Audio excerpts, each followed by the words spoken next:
ఆవకాయ pickle కాదు, ఆరోగ్యపు pickle. పూర్తి వివరాలకు చదవండి రేపటి సాక్షి దినపత్రిక. సునీల్ కుమార్ రెడ్డి గారు, సో దర్శకులు ఆలోచించాల్సిన అంశాలు కూడా భరద్వాజ్ గారి నోట్లోనే మనం విన్నాం, రైట్? సో ఎక్కడ సెకండ్ పార్ట్లో ఏం చూపించి హైలైట్ చేయాలనే దాంతో ఫస్ట్ పార్ట్ కొంచెం స్లో అవుతుందా అనే విమర్శ ఒకటి. నెంబర్ 2, ఇప్పుడు అర్షద్ వార్సీ చేసిన వ్యాఖ్యలు డైరెక్ట్గా ప్రభాస్నే.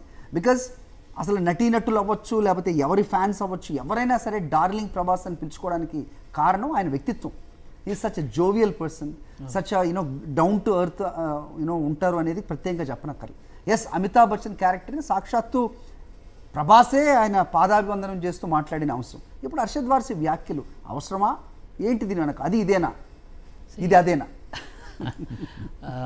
భరద్వాజ గారు చెప్పిన దాంతో నేను పూర్తిగా ఏకీభవిస్తున్నాను. ఎందుకంటే ఇంటర్వెల్ బ్యాంగ్ అనేది ఒక టైంలో ఎలా ఉండేదో ఇప్పుడు ఒక సీక్వెల్కి కావాల్సిన ఒక బ్యాంగ్ క్రియేట్ చేయాల్సిన అవసరం ఉంది. కాబట్టి ప్రభాస్ గారి క్యారెక్టర్ని ఆ సినిమా ఫస్ట్ హాఫ్లో కొంచెం జోవియల్గా క్యాజువల్గా రన్ చేసి సెకండ్ హాఫ్లో as it is coming closer క్లైమాక్స్కి వస్తున్నప్పుడు ఆ సీరియస్నెస్ తీసుకొని వచ్చారు. సో ఇప్పుడు మనంత కమల్ హాసన్ లాంటి ఒక ఆర్టిస్ట్ని, ఒక విక్రమ్ లాంటి ఒక బ్లాక్ బస్టర్ ఇచ్చిన ఒక ఆర్టిస్ట్ని కూడా ఒక 2 సీన్లకే పరిమితం చేయడం అనేది సెకండ్ పార్ట్ మీద క్యూరియాసిటీ పెంచడమే తప్ప అతన్ని ఏదో ఒక ప్రాపర్టీగా వాడుకున్నారని ఎవరైనా కామెంట్ చేస్తే వాళ్ళ విజ్ఞతని మనం మళ్ళీ క్వశ్చన్ చేయాల్సిన అవసరం ఉంటుంది. ఎందుకంటే స్కేల్, మనం ఇప్పుడు చూస్తున్న స్కేల్ ఏమిటి అంటే మనం బాలీవుడ్ తోటి కంపీట్ అవుతున్న పరిస్థితి కాదు. మనం హాలీవుడ్కే ఒక టక్కర్ ఇవ్వాలి అనే ఒక ఇంటెన్షన్తో తయారైన సినిమా కల్కి. ఇప్పుడు ఒక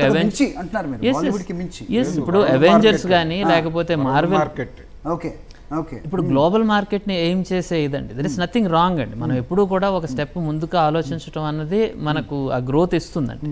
అది ఎంతవరకు కరెక్ట్ ఏమిటి అనేది రిజల్ట్ మాట్లాడుతుంది. హాలీవుడ్లో ఒక మాట అంటారు, there is no discussion about success అని.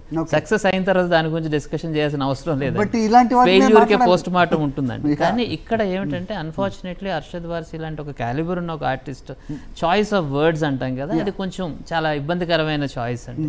ఎందుకంటే అతనికి ఎంతో అభిమానించేవాళ్ళు, ఆ ఏటీఎంని సర్క్యూట్ని అభిమానించేవాళ్ళు ఇప్పటికీ తెలుగు అంటే లాంగ్వేజ్తో సంబంధం లేకుండా అది అన్ని భాషల్లో రీమేక్ అయినప్పటికీ కూడా అతనికి ఒక పర్టికులర్ సెక్షన్ ఆఫ్ ఆడియన్స్లో ఆ ఫ్యాన్ ఫాలోయింగ్ ఉంది. సో ఒక ప్రూవెన్ నటుడు మీరు చెప్పినట్టు. సో అలాంటి ఒక వ్యక్తి నుంచి ఇంకా కొంచెం బెటర్ సెన్సిబుల్ వర్డింగ్ మనం యూజ్ చేయాల్సి ఉంది. ఇది మ్యాటర్ ఆఫ్ కమ్యూనికేషన్. సినిమా అనేది communication. Now we are in the game of soft power అండి. ఇప్పుడు తెలుగు ఇండస్ట్రీ సాఫ్ట్ పవర్కి ఒక ఫ్లాగ్ బేరర్గా ఎవరికి చెప్పుకోవచ్చు అంటే మనం ప్రభాస్.